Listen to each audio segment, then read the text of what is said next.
guys, and welcome to this week's webinar. So it's going to be a little bit of it's not random in its format, in a sense that it's a very specific kind of topic that I'm going to cover, but I'm going to touch on it from a number of different kind of points of view, and that is nutrition, hints and tips. Now I'm kind of going to go through things that that I've relied on over the years of kind of tracking, and things that I rely on if I'm not tracking, and just helps me stay, roughly at the body fat percentage and body weight that I am, and fuels me for performance. So it's hints and tips that I've used for many years, but also things that will help you in terms of increasing protein, increasing kind of satiety, so having those bigger like visual kind of meals without necessarily spending lots of calories on them, and a couple of things like that.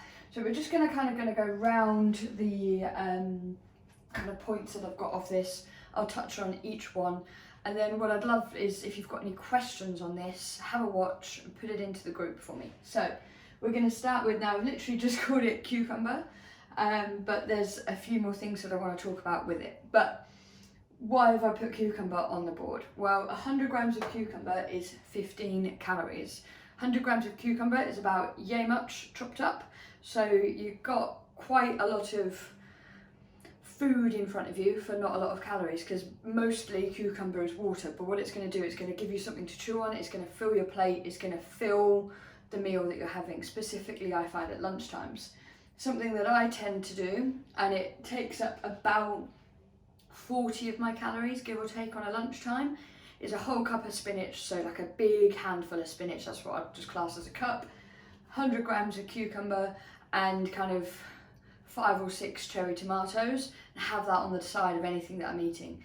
Instantly I've got this big plate full of food, full of colour, full of vitamins, minerals, because it's all veggies that I'm topping it up with, and it's really low calorie veggies, but it's there, it's going to fill my plate. Okay, shredded beetroot is also quite good, or just normal beetroots, things like that, that you could just almost create like a side salad, for want of a better term, with every single kind of meal that you're having, probably mainly lunchtimes, because lunchtime can be the sticky meal. Now, that's not to say it's going to massively improve satiety straight off, because they are mainly water-based products. They are a salad, really, in theory, but what it is going to do is going to give you a lot more chewing time, that visual kind of feeling, or that visual representative of a large meal, and tricks the brain ever so slightly.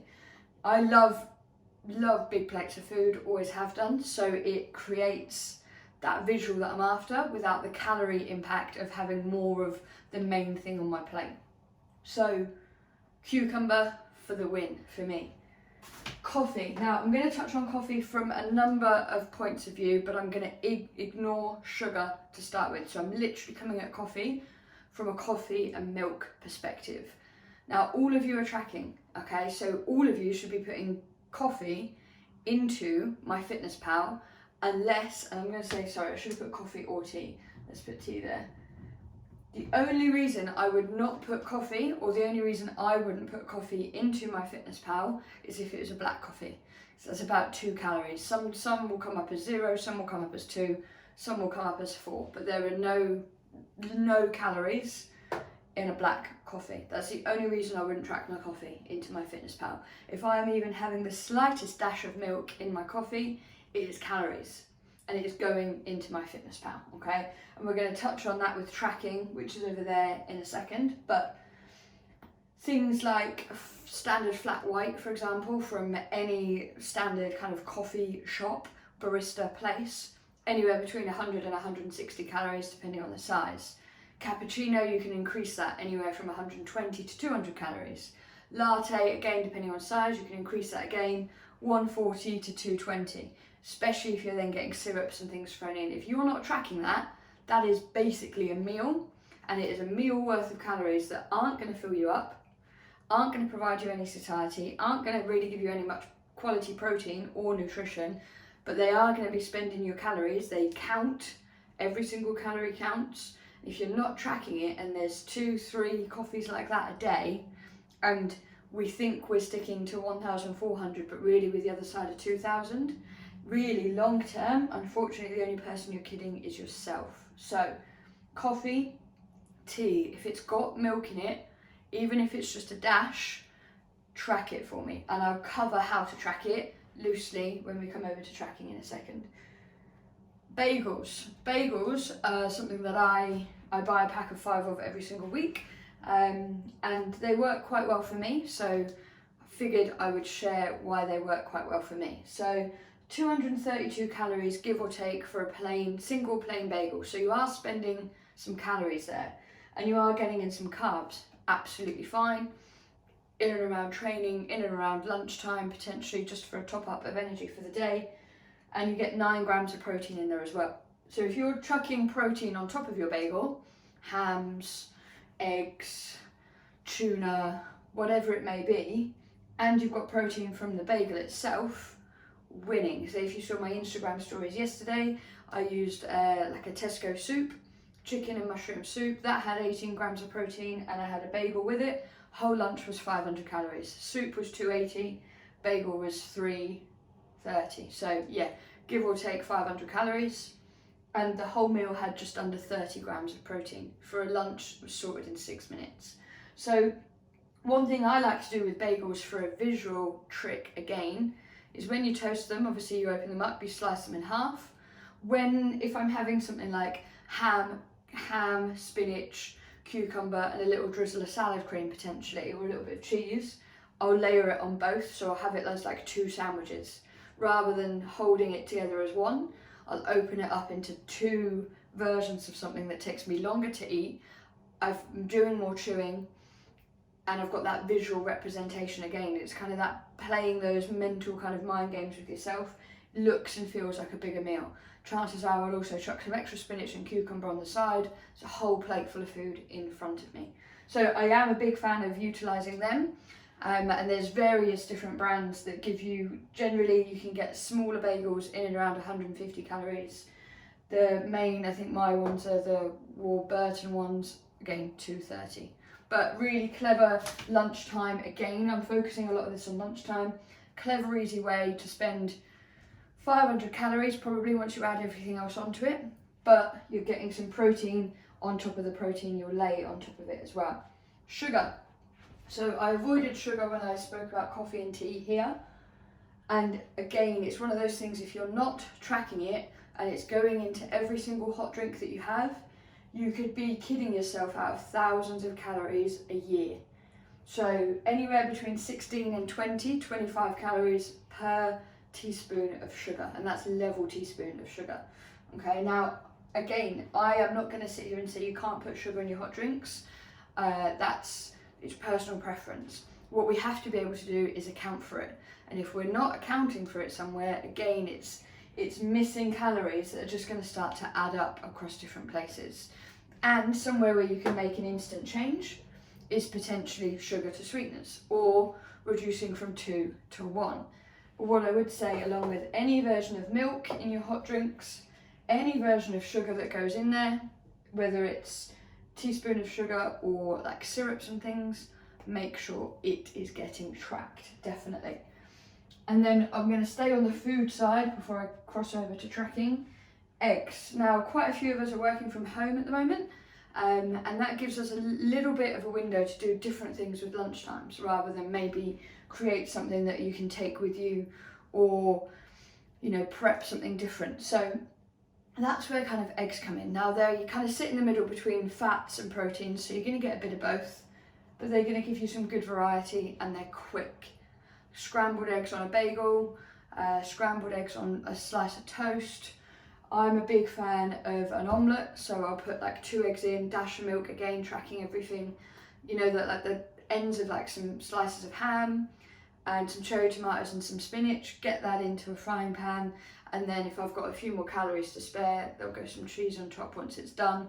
Nice big omelette kind of plate. You do the same with scrambled eggs, and again you can get this nice kind of full volume looking like plate, and you're not spending too many calories. You're talking anywhere between 200 and 300 for 2 to 3 eggs, depending on then how much milk you're adding. But whilst we're at home, something you can literally kind of knock up in 5 minutes and have eaten within 10. So then that whole lunchtime time issue really becomes a little bit irrelevant, and it gives you something to look forward to and something different to do at lunch.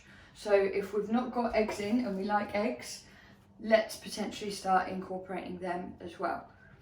Last one is a general rule, and it's veggies. Now I've put 73 calories underneath there because I've got it's super simple. It's literally 2 peppers, a whole courgette, 4 mushrooms, and then a tin of chopped tomatoes, tomato puree, fresh garlic, and just stew it down. And that turns into 73 calories a portion, and the portion's like a good spoon and a half of just ratatouille, basically, just pure veg. And we will have that at least once a week, and we'll chuck it next to some like fish, for example, or chicken or things like that, or it forms the base of any kind of sauce that goes into like homemade spag bowl, or really kind of adding mince, adding a couple of other bits, and it's there. Homemade fajitas, adding chicken, adding a couple of other bits, and it's there. So what I've done with my Fitness Pal is I've got that recipe in there, and I can change the servings. The 2 peppers, courgette, mushrooms, and the tin of chopped tomatoes as a whole would be 4 servings, and can break that down into a single serving, and it's just a brilliant addition to any plate. So if you are having like grilled chicken breast and you've done some kind of, maybe you've got like a sweet potato mash or something with it, you could then chuck on, you know, some broccoli, asparagus, and you can still chuck on that, and you're not really creating loads of extra calories for the plate.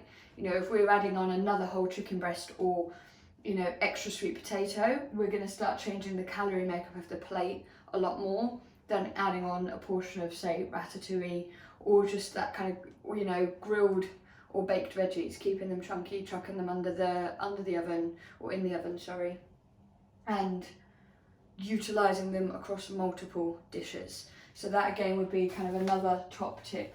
And then when it comes to tracking, from me, for the most part, what I want to instill across is that it's crucial that when you're tracking, if you're saying I am adamant I am tracking, well, we're tracking everything. Now, there's kind of a grey area here in a sense as to how I tend to operate when I'm tracking, and that is that there's no way I wouldn't track oils.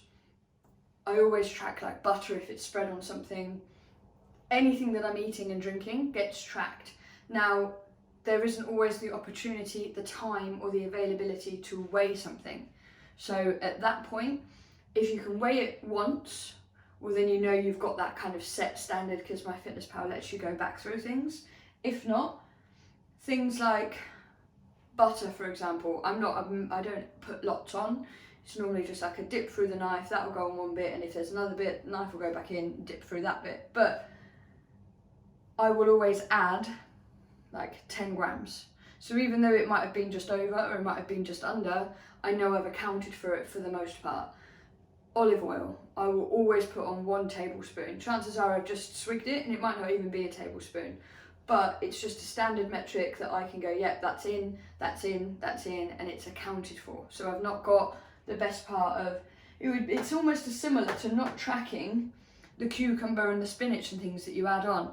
So you don't track that, you don't track your coffee, you don't track your butter, and actually there could be 200, 300 calories worth of untracked things that are making the difference in terms of what goal you're trying to work towards. So when it comes to tracking, I would just get used to spending a little bit of time, more time on my Fitness Pal or whatever app you're using, and get that list of your quick go-to things, potentially create some recipes, get them in there, and then even if you can't weigh it, or you don't necessarily want to break it down into a homemade version, if you're using my Fitness Pal's version of a spaghetti bolognese, and that's accounting for everything including pasta, there is no way that should be 300 calories.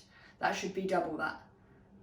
So if you're using my Fitness Pal kind of pre-loaded things, I would potentially look to do like a serving and a half, just so that you're always accounting for the difference that you may do when you're making it at home.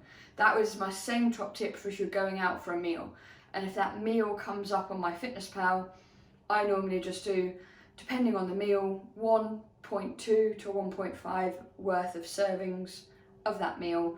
So I'm giving myself that kind of grace period as to whether the chef's chucked in a little bit more butter that day, or chucked in a little bit of extra oil, or whatever the case may be. So when it comes to tracking, as I said, make sure if it's food, including milk and sugar, it's on there. The only thing that really I wouldn't be fussed if it wasn't on there is like a black coffee or a black tea, because there's nothing really to allocate there.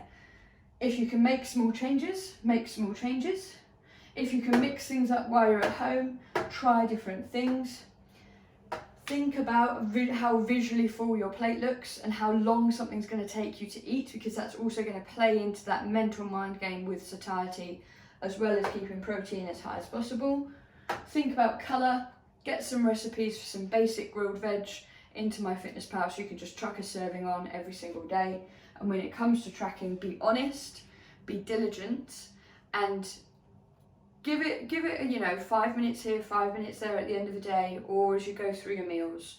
And just make sure, as I said, if it's a food or it's a drink with calories, orange juices, apple juices, flat whites, a triple mocha frappuccino with coconut syrup or whatever it is that coffee companies do, make sure it's logged, and then as best as possible you're being as accurate and as close as possible to move towards your goals. So there's some nutrition hints and tips from me. Hope it helps.